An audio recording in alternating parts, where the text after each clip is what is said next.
अभी कांच हूं तो इसीलिए सभी को चुभता हूँ। अभी कांच हूं तो इसीलिए सभी को चुभता हूँ। जिस दिन आईना बन जाऊंगा कसम से दुनिया देखेगी।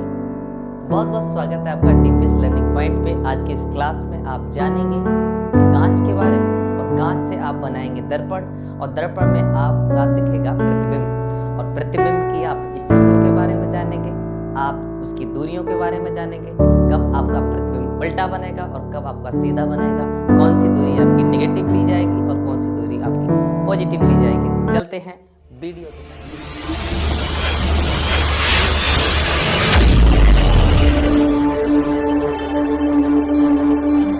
दर्पण में किस प्रकार से लागू होता है। तो देखिएगा, यहाँ पर हमने एक दर्पण का बना लिया है, तो मैंने इसके बाहरी साइड पे पॉलिश की हुई है। तो आप बता सकते हैं कि कौन सा दर्पण है इसमें। जी हाँ, बिल्कुल आप कह रहे हैं कि अवतल दर्पण है, बिल्कुल सही पहचाना आपने। तो देखिएगा, ये इसका जो दर्पण का यहाँ पर मध्य बिंदु होता है, इसके लिए हम बोलते हैं ध्रुव, जिसे हम P से दर्शाते हैं, यानी कि पोल। अब जितनी भी दूरियां हैं आपकी, वो दर्पण के ध्रुव से ही मापी जाएंगी, चाहे आप इस साइड पे रख लीजिएगा चाहे इस साइड पे रख लीजिएगा। अब यहाँ पर आपका ये है अवतल दर्पण। चलिए हम अवतल दर्पण की बाद में बात करेंगे, लेकिन जो इसकी समय सीमा है, जो इसके लिए एजम्पशन दिए गए हैं, उनके बारे में हम बात कर लेते हैं। तो देखो, इसमें सबसे पहले क्या बताई बात है कि जितनी भी दूरियां हम P बिंदु से इस ओर मापेंगे, इस ओर का मतलब दाईं ओर, तो सारी दुनिया आप धनात्मक लेंगे। और जैसे ही आप इसके बाईं ओर चलेंगे, तो यहां से बाईं ओर चलेंगे तो सारी दुनिया कैसे लेंगे, आप ऋणात्मक लेंगे, यानी कि नेगेटिव लेंगे। अगर आप दायां और बायां भूल जाते हैं तो आपको एक चीज याद रखनी है। क्या याद रखनी है? आपको सीधा मुंह करके पूरब की तरफ खड़े हो जाना है। और आपने क्लास 2 में एक पोयम पढ़ी होगी, उगता सूरज जिधर सामने उधर खड़े हो मुंह करके तुम, यानी कि जिधर को सूरज उदय होता है उधर आपके सामने पूरब साइड होती है, और दाहिनी ओर तुम्हारे दक्षिण, यानी कि दाहिनी और तुम्हारे क्या है, दक्षिण साइड है, तो दक्षिण साइड होती है। तो ये आपका जो हाथ है वो कौन सा हो गया, दाहिना। जिधर दिशा है आपकी दक्षिण, उधर ही है आपकी दाहिना हाथ, यानी कि राइट हैंड। और दूसरा हाथ है आपका कौन सा, बायां। जब आपको दायां याद हो गया तो ये हो गया आपका बायां। समझ में आ गया? अब आपको बुढ़ापे तक याद रहेगा, ये समझ में आया ना। अब देखिएगा, अब आ जाते हैं इसी पे। अब देखो, दाईं ओर चलेंगे तो पॉजिटिव और बाईं ओर चलेंगे तो नेगेटिव। अब आप इसको और एक कैसे करके याद कर सकते हैं, जैसे कि मान लो कि मैं आगे की तरफ बढ़ रहा हूँ, ठीक, तो कैसा, यानी कि पॉजिटिव आगे बढ़ रहा हूँ, धनात्मक। अब मैं पीछे की तरफ हट रहा हूँ तो ऋणात्मक, यानी कि माइनस हो रहा हूँ। बात समझ में आई? अब मैं मान लीजिए कि लिफ्ट में खड़ा हुआ हूँ, राइट ना, लिफ्ट में खड़ा हुआ हूँ, तो क्या है, अब लिफ्ट ऊपर की साइड जा रही है, ऊपर की साइड, ऊपर की साइड, ऊपर की साइड, तो क्या, पॉजिटिव, यानी कि धनात्मक होता चला जा रहा हूँ। अब फिर हम नीचे की तरफ आ रहे हैं तो नेगेटिव, यानी कि माइनस होता चला जा रहा है। तो जितनी भी दूरियां यहां से ऊपर की तरफ मापी जाएंगी वो कैसी होंगी, पॉजिटिव होंगी। और जितनी भी दूरियां आपकी नीचे की तरफ मापी जाएंगी वो कैसी होंगी, नेगेटिव होंगी। क्लियर हुआ ना इतना? अब हम चलते हैं अवतल दर्पण की ओर कि अवतल दर्पण में दूरियां किधर कैसी नापी जाएंगी।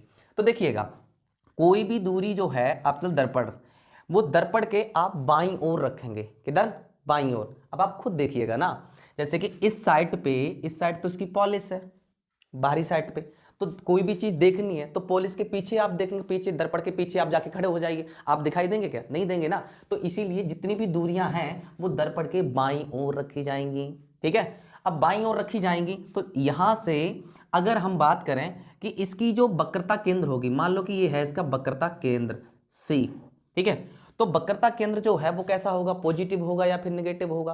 तो आप कहेंगे सर ध्रुव से इस ओर माप रहे हो, यानी कि बाईं ओर, तो कैसा होगा वक्रता केंद्र, नेगेटिव होगा। क्लियर हुआ? अच्छा, वक्रता केंद्र को हम दर्शाते हैं किससे, C से, तो C आपका कैसा हो जाएगा, नेगेटिव हो जाएगा, ठीक, नेगेटिव। और अब हम बात करते हैं वक्रता त्रिज्या की। वक्रता त्रिज्या कैसे कहते हैं, तो इस वक्रता केंद्र से ध्रुव तक की दूरी को, यहां तक की दूरी को, यानी कि जो यहां से लेके यहां तक की जो दूरी होगी उसको हम क्या कहेंगे, वक्रता त्रिज्या। अब मुझे ये बात बताइए कि भाई P बिंदु से इस ओर ही तो माप रहे हो ना, तो ये जो आपकी वक्रता त्रिज्या है वो कैसी होगी, पॉजिटिव होगी या निगेटिव होगी, हाँ कैसी होगी, निगेटिव होगी, यानी कि R भी आपका कैसा होगा, निगेटिव होगा। अच्छा, अब क्या है, अब आपका इस साइड पे यहाँ पे होता है क्या, फोकस बिंदु। क्या होता है, फोकस बिंदु। अब ये फोकस बिंदु आपका है और इसके बीच में आपका क्या होता है यहाँ पे, यहाँ तो मैं कह रहा हूँ ये फोकस बिंदु, तो यहाँ से लेके यहाँ तक ये क्या हो जाएगा आपका, फोकस दूरी। ठीक है, यहाँ से यहाँ तक की दूरी क्या कैसी कहलाएगी, यानी कि यहाँ पर ये फोकस है तो फोकस दूरी कहलाएगी ना इतनी। तो यहाँ पर इतना माप रहे हैं तो एफ का मान कितना होगा आपका, तो एफ का भी मान कैसा होगा, निगेटिव होगा। क्लियर हुआ ना। अच्छा, अब कोई भी वस्तु इस दर्पण के सामने रखी हुई है ना, जब सामने रखी हुई है तो ये बताइए कि दर्पण की दूरी जो ली जाएगी वो निगेटिव में ली जाएगी या फिर पॉजिटिव में ली जाएगी। हाँ देखो, इस साइड पे रखी, इस साइड पे है ना, यानी कि बाईं ओर, तो इसका मतलब हम दूरी को लेंगे कैसा, निगेटिव। तो हम वस्तु की दूरी को दर्शाते हैं u से, स्मॉल u से। ठीक है, स्मॉल u से, तो ये भी कैसी रहेगी, निगेटिव रहेगी। क्लियर हुआ ना। अब उसके बाद में यानी कि जो वस्तु की दूरी है ना, वस्तु की दूरी, इसके लिए हम बिंब भी बोलते हैं, यानी कि बिंब की दूरी है ना, बिंब बोल लो या वस्तु बोल लो, यानी कि हमारा जो चेहरा दिख रहा है इस कैमरे में तो क्या है, यानी कि हमारा ये प्रतिबिंब है, यानी कि मेरा प्रतिबिंब उसका जस्ट उल्टा दिख रहा है इसमें। अच्छा, ये बातें आपको सारी क्लियर हो गई होगी मुझे उम्मीद है। अब हम चलते हैं किसकी तरफ, हाँ अब देखो जितनी भी दूरियां आपकी ऊपर की तरफ मापी जाएंगी, ऊपर की तरफ, वो सब कैसी ली जाएंगी, धनात्मक। और जितनी भी दूरियां आपकी नीचे की तरफ ली जाएंगी वो ऋणात्मक। अगर आपका कोई भी दर्पण में यानी कि प्रतिबिंब ऊपर की साइड बनता है, इस P बिंदु से ऊपर की साइड बनता है, तो आप कहेंगे जो प्रतिबिंब है वो आपका सीधा बन रहा है। क्लियर हुआ ना। और जो ही आपका प्रतिबिंब नीचे की साइड बन रहा होगा इस ध्रुव से, तो हम कहेंगे कि प्रतिबिंब जो है वो आपका उल्टा बन रहा है। ठीक, अच्छा सीधा बन रहा है। अब आभासी कब होगा और कब आपका वास्तविक होगा, तो अब हम बात करते हैं कि प्रतिबिंब जो है वो कितने प्रकार का बनता है। तो प्रतिबिंब आपका दो प्रकार का बनता है, जैसा कि आप इसमें देख पा रहे हैं, है ना। तो इसमें देखिएगा, नहीं पहले मेरी बात को समझ लीजिएगा। यानी कि आभासी प्रतिबिंब दो प्रकार का बनता है, एक आभासी प्रतिबिंब और एक वास्तविक प्रतिबिंब, यानी कि रियल इमेज और एक वर्चुअल इमेज। वास्तविक प्रतिबिंब क्या होता है, यानी कि वह प्रतिबिंब जिसको आप पर्दे पे देख पाते हैं, जैसे कि आप मुझे देख पा रहे हैं, आप पर्दे पे देख रहे हैं ना, तो आपका ये प्रतिबिंब वास्तविक प्रतिबिंब है। और एक ऐसा प्रतिबिंब यानी कि आभासी प्रतिबिंब की अगर हम बात करें, तो आभासी प्रतिबिंब वो होता है जिसके लिए हम पर्दे पर प्राप्त नहीं कर सकते, रियल में वो दिखाई नहीं देता, तो इसे हम कहते हैं कैसा, आभासी प्रतिबिंब। इसका सिर्फ आप आभास कर सकते हो, ओनली फीलिंग। तो मुझे उम्मीद है कि जितना मैंने आपको ये बताया है वो आपको फुल समझ में आ गया होगा, एकदम जहर तरीके से। ठीक है, तो हम बढ़ते हैं अब उत्तल दर्पण में कैसे क्या होता है, तो नेक्स्ट पॉइंट की तरफ। तो चलिए अब सीखते हैं उत्तल दर्पण के चिन्ह प्रपाटी के बारे में। तो उत्तल दर्पण में चिन्ह प्रपाटी क्या कहता है, देखो यहां पर मैंने आपको पहले से बता रखा है कि जितनी भी दूरियां हैं वो ध्रुव से मापी जाएंगी। तो देखो यहां पर, और वस्तु को हमेशा किधर रखेंगे, बाईं ओर। ठीक है, तो यहां पर अभी कोई सा भी दर्पण नहीं है ये, क्योंकि हमने किधर भी साइड पॉलिश नहीं की हुई है, इसलिए वैसी कोई बात नहीं है। तो इसकी हम क्या किस साइड पे पॉलिश करते हैं, अंदर की ओर, है ना। तो अंदर की ओर पॉलिश कर दो इसकी, अंदर की साइड पॉलिश कर दी। अब देखो जितनी भी दूरियां हैं, अब हमने कहा था क्या कि वस्तु को हम किधर रखेंगे, बाईं ओर। तो वस्तु हमेशा इस ओर रहेगी। तो यहां पर अगर हम कहें कि वस्तु की दूरी कैसी रहेगी, तो हम कहेंगे बाईं ओर है, बाईं ओर कैसा, माइनस। तो बिंब की जो दूरी है यू से दर्शाते हैं, तो वो कैसी रहेगी आपकी, निगेटिव। क्लियर हुआ। और अगर मैं कहूं कि यहां पर जो प्रतिबिंब बनेगा वो कैसा रहेगा, निगेटिव रहेगा, पॉजिटिव रहेगा। ठीक है, प्रतिबिंब, तो वो डिपेंड करेगा सिचुएशन पे कि वह उल्टा बन रहा है या सीधा बन रहा है। लेकिन आभासी बनता है तो सीधा ही बनता है हमेशा उसमें प्रतिबिंब। ठीक है, तो प्रतिबिंब की जो दूरी है वो कैसी रहेगी यहाँ पर, तो वो आपका सिचुएशन पे डिपेंड करेगा। तो इसको मैं हटा दे रहा हूँ। मैं यहाँ पर कर रहा हूँ कि यहाँ पर इसकी जो वक्रता त्रिज्या है, ये यहाँ से यानी कि इस ध्रुव से वक्रता केंद्र तक की दूरी को हम क्या कहते हैं, वक्रता त्रिज्या कहते हैं। तो हम कहेंगे इसे हम दर्शाते हैं आर से। तो वक्रता त्रिज्या आपकी कैसी रहेगी, तो देखो ध्रुव से बाईं ओर, इसका मतलब कैसी रहेगी, धनात्मक, यानी कि पॉजिटिव रहेगी। ठीक है, वक्रता त्रिज्या। और मैं कहूं वक्रता केंद्र कैसा रहेगा यहाँ पर, तो वो भी आपका पॉजिटिव रहेगा। ठीक, वक्रता केंद्र कैसा रहेगा आपका, पॉजिटिव रहेगा। ठीक है। तो बाकी जो चीज़ें हैं और जितनी वो तो आपको पता ही है कि ऊपर की तरफ मापेंगे तो पॉजिटिव, नीचे की तरफ मापेंगे तो निगेटिव। अब इसको लेके कई सारे स्टूडेंट बहुत ज़्यादा यानी कन्फ्यूजन में रहते हैं कि हम कौन सी दूरी पॉजिटिव लें, यानी कि प्रतिबिंब की दूरी पॉजिटिव में लें, या फिर वस्तु की दूरी को लें, या फिर बिंब की दूरी, वस्तु की दूरी कह लो चाहे बिंब की दूरी, बात सब एक ही है। या फिर हम फोकस दूरी की बात करें, यानी कि फोकस दूरी तो हमारी रह गई इसमें, यानी कि फोकस दूरी को हम कैसे दर्शाते हैं, स्मॉल एफ से। तो स्मॉल एफ से आपने दर्शा तो दिया इसके लिए, ठीक है। तो ये कैसी रहेगी, तो देखो फोकस दूरी यानी कि इस ध्रुव से हम इस ओर माप रहे हैं इसको, तो फोकस दूरी, ये फोकस मुख्य फोकस है, तो इसकी फोकस दूरी कैसी रहेगी, धनात्मक, ठीक है। तो इसमें आपका सिर्फ u पॉजिटिव रहता है, u ऋणात्मक रहता है, u यानी कि वस्तु की दूरी कैसी रहेगी, ऋणात्मक रहेगी, बाकी सभी चीजें कैसी रहेंगी, पॉजिटिव रहेंगी। जो वस्तु की दूरी ऋणात्मक है वो अवतल में भी है और उत्तल में भी है। मुझे उम्मीद है कि आपके लिए ये सारे पॉइंट जितने मैंने आपको बताए हैं वो समझ में आ गए होंगे और आप नोट डाउन भी कर सकते हैं। और इसको लेके बहुत ज़्यादा दिक्कत रहती है स्टूडेंटों की, तो आपको अगर ये समझ में नहीं आया है तो कृपया कर दोबारा कर इसको देख लीजिएगा, प्लेबैक करिएगा और दोबारा इन चीज़ों को देख लीजिएगा, जिससे आपको चीज़ें बहुत अच्छे से समझ में आ जाएंगी। और ये समझ लो कि अगर आप दर्पण के लिए पढ़ रहे हो तो आपको साइन कन्वर्जन यानी कि चिन्ह प्रपाटी पढ़ना बहुत ज़्यादा जरूरी है। अगर आप इसको नहीं पढ़ते तो आप उसका आलेख नहीं बना पाएंगे, है ना। और आलेख बनाने में बहुत ज़्यादा दिक्कत होगी, आपको ये नहीं पता चलेगा कि ये कहाँ पर रखें, हम नीचे रखें, ऊपर रखें, कहाँ रखें। तो जब तक आप इन चीज़ों को नहीं समझ लेंगे तब तक आपको ये चीज़ समझ में नहीं आएगी। चलिए अब हम बढ़ते हैं नेक्स्ट पॉइंट की तरफ।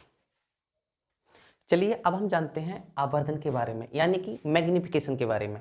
क्या होता है ये, देखो इससे क्या होता है कि हम वस्तु की कितने गुना बड़ी है और कितने गुना छोटी है इसके बारे में पता कर पाता हूँ, ठीक है। जैसे कि अगर मैं बात कहूँ मेरा फोटो, जैसे कि मेरी जो लंबाई है वो है 2 मीटर की, ओके, और हमारा जो दर्पण में प्रतिबिंब है वो 1 मीटर का बन रहा है। इसका मतलब हमारा जो प्रतिबिंब है वो कैसा बन रहा है, आधा बन रहा है। इसके लिए हम किससे जानेंगे, ये आवर्धन बताएगा, ठीक है। इससे हम ये पता कर पाते हैं कि जो प्रतिबिंब है वो वस्तु से कितना गुना बन रहा है।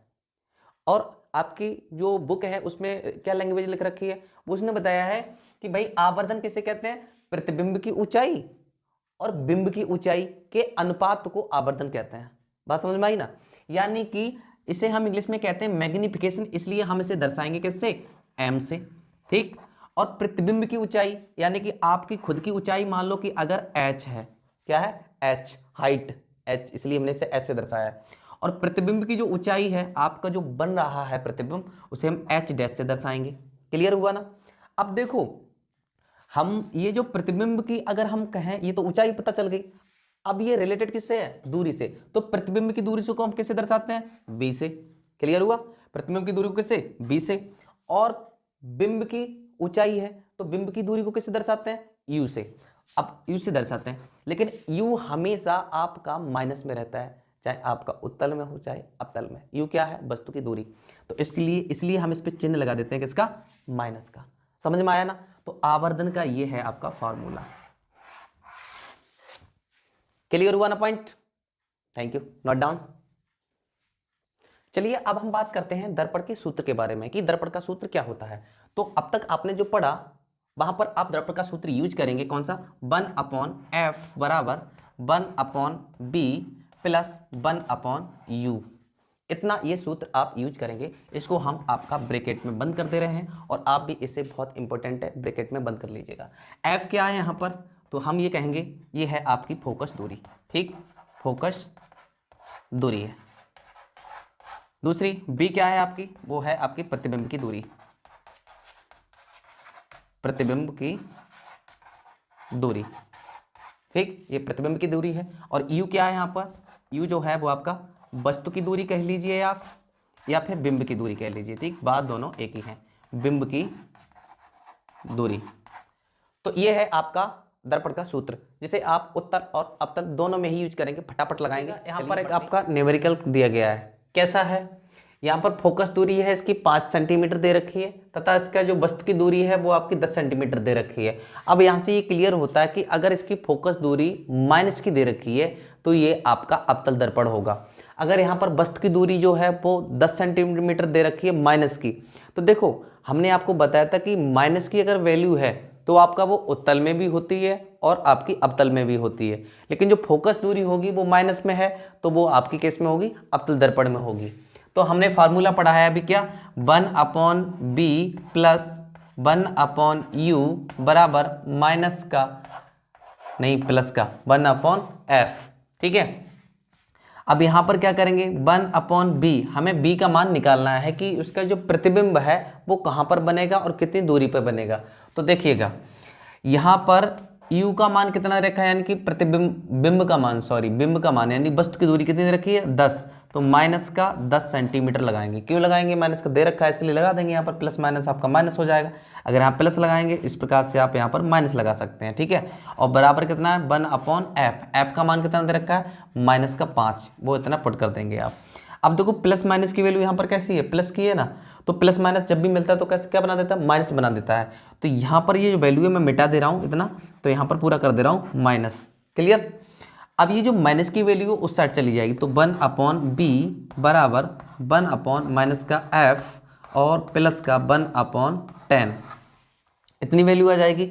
अब मैं इसको सॉल्व कर दे रहा हूँ यहाँ पर, तो यहाँ पर आपका एलसीएम आएगा कितना, 10, तो 5 का भाग देंगे, 5 दूनी 10, तो यहाँ पर हो जाएगा -2 और प्लस 10 एकम 10, तो कितना आ जाएगा, +1। तो यहाँ पर आपकी 1/b बराबर वैल्यू आ जाएगी -1/10, यानी कि क्रॉस मल्टीप्लाई करेंगे तो -b बराबर 10, या फिर b बराबर, क्योंकि माइनस का इसमें भाग चला जाएगा तो -10 सेंटीमीटर आएगी। तो देखो यहाँ पर जो प्रतिबिंब है वो कितना आया, 10 सेंटीमीटर दूर, यानी कि 10 सेंटीमीटर दूर बनेगा, किससे, दर्पण से। अच्छा कैसा बनेगा, वास्तविक बनेगा या फिर आभासी बनेगा। तो अवतल दर्पण है, अवतल दर्पण में जो प्रतिबिंब बनेगा 10 सेंटीमीटर, अब माइनस है ना, तो किधर, बाईं ओर है, यानी कि, और फिर बाईं ओर है, तो वास्तविक बनेगा आभासी बनेगा, वास्तविक बनेगा। ठीक है, सामने बनेगा पीछे बनेगा, तो सामने बनेगा, क्योंकि ये माइनस की वैल्यू है इस साइड की तरफ की। ठीक है, ऐसी कंडीशन है भाई, ऐसी कंडीशन, यानी कि इसकी बाहरी साइड पे पॉलिश होती है। तो इस प्रकार से ये -10 सेंटीमीटर बना रहा है, -10 सेंटीमीटर, यानी फोकस से कितना, -10 सेंटीमीटर दूर। क्लियर हो रहा है ना। चलिए अब हम नेक्स्ट क्वेश्चन लेते हैं, उसमें और समझते हैं। देखिएगा अगला क्वेश्चन इसमें दिया गया है, क्या दिया गया है कि यहाँ पर जो वस्तु की दूरी है अवतल दर्पण में वो कितनी है, -36 सेंटीमीटर, और यहाँ पर प्रतिबिंब की जो दूरी है वो कितनी है, -36 सेंटीमीटर, और हमें यहाँ पर फोकस दूरी पता करनी है। तो भाई आपको दर्पण का सूत्र तो पता है ना, दर्पण का सूत्र बताओ जल्दी से, बहुत अच्छे, यानी कि 1/f बराबर 1/b प्लस 1/u। अब लगा दो फार्मूले में, तो 1/-36 प्लस 1/-36, तो माइनस प्लस क्या हो जाएगा, यहाँ पर माइनस हो जाएगा।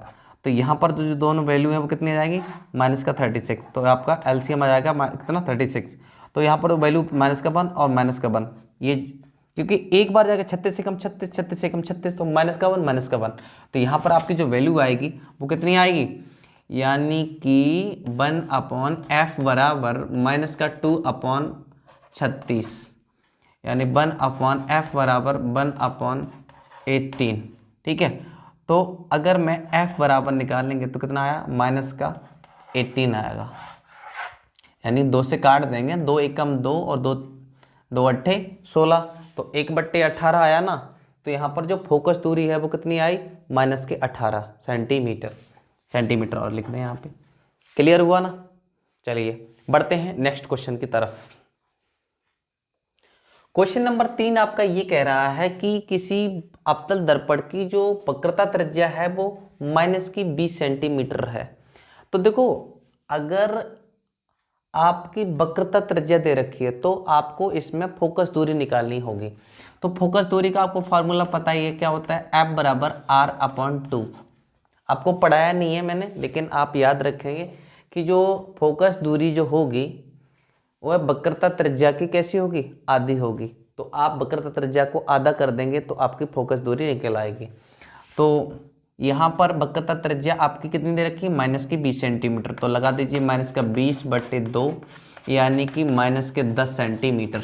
ठीक है, आपकी एफ की वैल्यू कितनी निकल के आई, माइनस के 10 सेंटीमीटर निकल आई। अब आप फार्मूला लगाते हैं क्या, बी का मान निकाला यानी कि प्रतिबिंब कहाँ पर बनेगा, कितनी दूरी पे बनेगा वो निकालना है। तो आपको दर्पण का सूत्र बता दिया, 1/f बराबर 1/b प्लस 1/u। तो 1/f, एफ का मान कितना है, माइनस का 1/10, ये लिखा ना, यानी एफ की वैल्यू माइनस का 10 है ना, तो माइनस का 10 लगा दी, बराबर बी का मान कितना दे रखा है, यहाँ पर बी का मान कुछ नहीं दे रखा है, पूछा गया है। ठीक है, तो 1/b रखेंगे प्लस u का मान कितना है, माइनस का 15, तो यहाँ पर रख देंगे हम माइनस का 15। यहाँ तक कोई दिक्कत नहीं होनी चाहिए। ठीक है, क्योंकि मैंने वैल्यू पुट की है। अब हम 1/माइनस का 15 को इधर लेके आएंगे, तो देखो माइनस का 1/10 तो है आपका, अब ये माइनस की वैल्यू इधर आ रही है तो कैसी हो जाएगी, प्लस की हो जाएगी, 1/15 हो जाएगी। तो यहाँ पर 1/b आ जाएगा। तो 10 और 15 का एलसीएम कितना आएगा, तो आप कहेंगे 10 और 15 के एलसीएम आ जाएगा 30। ठीक है, अब एलसीएम लासा मासा अगर आपने नहीं पढ़ा है तो हमारी गलती थोड़ी है, आपकी गलती है इसमें, तो समझ लीजिएगा फिलहाल यहाँ पे। यानी कि 10 और 15, यहाँ पर हम इन दोनों संख्याओं का ऐसा यहाँ पर संख्या लेते हैं जिससे कि दोनों का भाग आसानी से चला जाए। तो 10 या 30, 30 बार चला गया, 3 बार चला गया, और 15 दूनी 30, ये 2 बार चला गया, तो 3 बार गया, उसी का मल्टीप्लाई कर देते हैं ऊपर, तो 1 में कर देंगे। 10 या 3 बार गया तो 3 एकम 3, तो माइनस का हो जाएगा प्लस 15 दूनी 30, तो यहाँ पर कितना आएगा, 2 बार आएगा, और बराबर 1/b आ जाएगा। तो देखो 3 में से प्लस का 2 घट रहा है, तो आप कहेंगे कि माइनस का 1 रह गया, और बट्टे कितना 30 आ जाएगा, बराबर 1/b। तो यहाँ पर b का जो मान है वो कितना आया, माइनस का 30 सेंटीमीटर। यानी कि जो प्रतिबिंब है वो दर्पण से 30 सेंटीमीटर दूरी पे बनेगा। अब यहाँ पर चिन्ह आया है माइनस का, तो दर्पण के सामने बनेगा, क्योंकि हम इस साइड पे बढ़ते हैं एक्स डैश की तरफ, यानी कि बाईं ओर, तो उस कंडीशन में जो प्रतिबिंब है वो आपका यानी कि सामने बनेगा, और फिर माइनस का 30 सेंटीमीटर। अच्छा, अब ये सामान्य बनेगा तो दर्पण कौन सा है, यहाँ पर अवतल दर्पण दे रखा है। ठीक है, तो अवतल दर्पण में जो प्रतिबिंब बनेगा वो कैसा, वास्तविक बनेगा। ठीक, वास्तविक व उल्टा। चलिए अब हम जानते हैं प्रकाश के अपवर्तन के बारे में, कि प्रकाश का अपवर्तन क्या होता है। तो देखिएगा, प्रकाश का अपवर्तन ये कहता है कि जब कोई भी प्रकाश एक माध्यम से दूसरे माध्यम में जाता है तो वह अपने मार्ग से विचलित हो जाता है, और इस घटना के लिए हम कहते हैं प्रकाश का अपवर्तन हो गया। ठीक, आपको नहीं समझ में आया तो आइए समझते हैं। देखिएगा, जब प्रकाश, जैसे ये प्रकाश की किरण है, ठीक, ये है आपका विरल माध्यम, और इधर है आपका सघन माध्यम। विरल माध्यम क्या होता है, जहां पर किसी भी चीज के कण, यानी कि जहां पर जो कण हैं वो बहुत पास पास में ना हो के बहुत दूर दूर होते हैं, है ना, तो उसे हम कहते हैं विरल माध्यम। और सघन माध्यम में क्या होता है, जहां पर बहुत ज्यादा जो कण हैं वो पास पास में होते हैं, उसे हम कहते हैं सघन माध्यम। ठीक है, कहते नहीं है कि कबीरदास जी ने कहा है कि भक्ति करे कोई सूरमा, है ना, बिरला कोई जात वरण कुल खोई, यानी कि उसमें कोई बिरला एक व्यक्ति, यानी एकाध, यानी कि बहुत कम मात्रा में, उसे हम कहेंगे विरल माध्यम। और जहां पर बहुत ज्यादा घनी घनी मात्रा में होंगे उसे हम कहेंगे सघन माध्यम। तो जब कोई प्रकाश की किरण विरल माध्यम से आती है सघन माध्यम में, ये पहला पॉइंट है, यानी कि पहला नियम है, जब भी कोई प्रकाश की किरण विरल माध्यम से सघन माध्यम में जाएगी तो ये है आपका अविलंब, तो वह अविलंब की ओर झुक जाएगी। बात समझ में आई, यानी जब भी कोई प्रकाश की किरण इस विरल माध्यम से सघन माध्यम में जाएगी तो वह अविलंब की ओर झुक जाएगी। देखो ये यहाँ पर आई प्रकाश की किरण, ठीक, यहाँ पे, अब यहाँ से इसको जाना चाहिए था इस साइड पे, ये डेड से मैंने दर्शा रखा है ना, इससे जाना चाहिए इस साइड पे, लेकिन ये अविलंब की ओर झुक गई इस साइड पे, तो ये क्या है आपका अविलंब है जो मैंने दर्शाया डेड से। ठीक है, तो ये इस साइड पे झुक गई। क्लियर हो गया ना, कब, जब विरल माध्यम से सघन माध्यम में आई तब। अब सघन माध्यम में यहाँ पर ऐसे करके बहुत सारे पॉइंट दर्शा दे रहा हूँ, यानी कि ये क्या है आपका संघन माध्यम है, जिसमें बहुत जो कण हैं वो कैसे हैं, बहुत पास पास में हैं। अब मैं जस्ट इसका उल्टा करता हूँ, क्या करता हूँ कि यहाँ पर आपका कर दे रहा हूँ मैं संघन माध्यम, ठीक, ये संघन माध्यम कर दे रहा हूँ, और नीचे वाला जो है वो कर दे रहा हूँ मैं विरल माध्यम, ये आपका विरल माध्यम कर दे रहा हूँ नीचे वाला। तो ऊपर संघन माध्यम है तो हमने क्या किया, बहुत सारे पॉइंट इस प्रकार से डॉट डॉट डॉट डैश से दर्शा दिए, यानी कि बहुत अधिक घनी घनी मात्रा में, सघन घनी घनी मात्रा में, यानी कि बहुत पास पास में। तो जब भी कोई प्रकाश की किरण सघन माध्यम से विरल माध्यम में जाती है तो यह अविलंब से दूर हट जाती है। देखो ये देखो, आना चाहिए था इसको ऐसे, लेकिन ये दूर हट गई, समझ में आया। तो सघन माध्यम से जब वह विरल माध्यम में आएगी तो कैसा हो जाएगी, दूर हट जाएगी अविलंब से। अगर हम बात करें इसके विचलन कोण के बारे में, तो इसका जो विचलन कोण है यहाँ पर वो कितना हुआ, यानी कि यहाँ पर इसको विचलन कोण को हम दर्शाते हैं किससे, लैम्डा से। तो यहाँ पर इसका जो लैम्डा, यानी कि लैम्डा बराबर I माइनस आर, यानी कि यहाँ पर जो प्रकाश की किरण का जो यहाँ पर कोण है वो कम हुआ है ज़्यादा, तो आप कहेंगे कि यहाँ पर प्रकाश का कोण जो है वो कम हुआ है, क्योंकि अगर आप यहाँ पर लैम्डा और आर को जोड़ोगे तब ये I के बराबर बैठेगा जाके। तो लैम्डा बराबर आप इसके बराबर निकाल सकते हैं, जैसे कि I की वैल्यू कब बराबर होगी, जब R को और लैम्डा को आप जोड़ देंगे। लेकिन आपको निकालना क्या है, लैम्डा निकालना है, तो क्या हो जाएगा I माइनस आर, क्योंकि R इधर आएगा तो आपका आ जाएगा लैम्डा। तो लैम्डा बराबर I माइनस आर, यानी कि आपका ये विचलन कोण निकल आएगा। कन्फर्म हुई ना चीज। ऐसे ही सेम कंडीशन इसमें है कि इसका जो विचलन कोण होगा वो लैम्डा बराबर R माइनस आई होगा, ठीक है, क्योंकि यहाँ पर जो है वो कोण जो है वो ज़्यादा हो गया है। तो इस कंडीशन में हम क्या करेंगे, R में से I को घटा देंगे, तो हमारी जो वो वैल्यू है वो लैम्डा के बराबर हो जाएगी। क्लियर हुआ ना पॉइंट। यानी कि जब भी, दोबारा हम रिकॉल कर दे रहे हैं कि जब भी कोई प्रकाश की किरण एक माध्यम से दूसरे माध्यम में आती है तो वह अपने मार्ग से विचलित हो जाती है। इस परिघटना को हम कहते हैं कि प्रकाश का अपवर्तन हो गया। देखिए यहाँ पर प्रकाश की किरण आ रही है, लेकिन अपवर्तित किरण मैंने नहीं बताई। अपवर्तित किरण कौन सी है, तो ये वाली जो किरण है वो कैसी है, अपवर्तित किरण है, ये अपवर्तित किरण, परावर्तित नहीं, अपवर्तित किरण। परावर्तन क्या होता है, लौट जाती है वापस, लेकिन ये एक माध्यम से दूसरे माध्यम आर पार जा रही है। ध्यान रखें, अपवर्तन जो है वो पारदर्शी होगा, ठीक है, आर पार। यहाँ पर ये देखो ये आ रही है तो ये अपवर्तित किरण है, ये यहाँ पर, ठीक। आपको ये चीजें समझ में आ गई। अगर मैं कहूँ कि इसके उदाहरण कौन कौन से हैं, तो जैसे कि तारे जो आपके टिमटिमाते हैं तो वो प्रकाश के अपवर्तन के कारण ही टिमटिमाते हैं। क्यों टिमटिमाते हैं, देखो जैसे कि प्रकाश वहां से आया, ठीक, और वो कंटिन्यू आ रहा है, लेकिन बीच में आपका वायुमंडल हो गया, वायुमंडल पड़ गया, तो उस कंडीशन में क्या हुआ, जो प्रकाश था वो अपने मार्ग से आ रहा था वो अपने मार्ग से विचलित हो गया।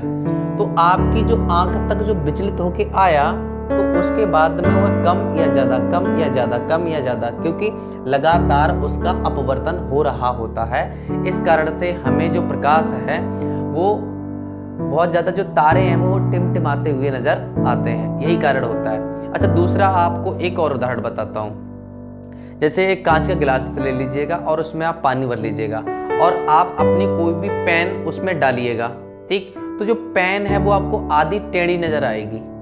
अब टेढ़ी नजर आएगी, उसका कारण क्या है, तो प्रकाश का अपवर्तन की ठीक जो प्रक्रिया इसमें अप्लाई हो रही है, वही कंडीशन यही होती है उसमें कि वो लागू उस पर हो जाता है। प्रकाश के अपवर्तन के कारण ही वह पेंसिल जो है वो आपकी टेढ़ी दिखाई देती है। तो कई सारे प्रकाश के अपवर्तन हैं जो आप खुद ढूंढिएगा और कमेंट बॉक्स में लिखिएगा कि आपने क्या क्या सीखा, क्या क्या। तो मुझे उम्मीद है कि आपको ये चीज़ें समझ में आई होंगी, और अगर नहीं समझ में आई हैं तो आप दोबारा देख लीजिएगा। उससे भी ज़्यादा नहीं समझ में आई है तो आप कमेंट कर दीजिएगा कि कहाँ पर आपको कौन सी चीज़ समझ में नहीं आई, जिससे मैं आपको नेक्स्ट वीडियो में आपकी हेल्प कर पाऊँ। लास्ट में एक बात और कहना चाहूँगा, अगर आपके लिए ये वीडियो हेल्पफुल रही हो ना तो एक बार सब्सक्राइब का बटन दबा दीजिएगा, जिससे कि आपको चीज़ें टाइम टू टाइम मिलती रहें और मैं आपके लिए हेल्प कर पाऊँ। मिलते हैं अगली वीडियो में, तब तक के लिए जय हिंद, वंदे मातरम।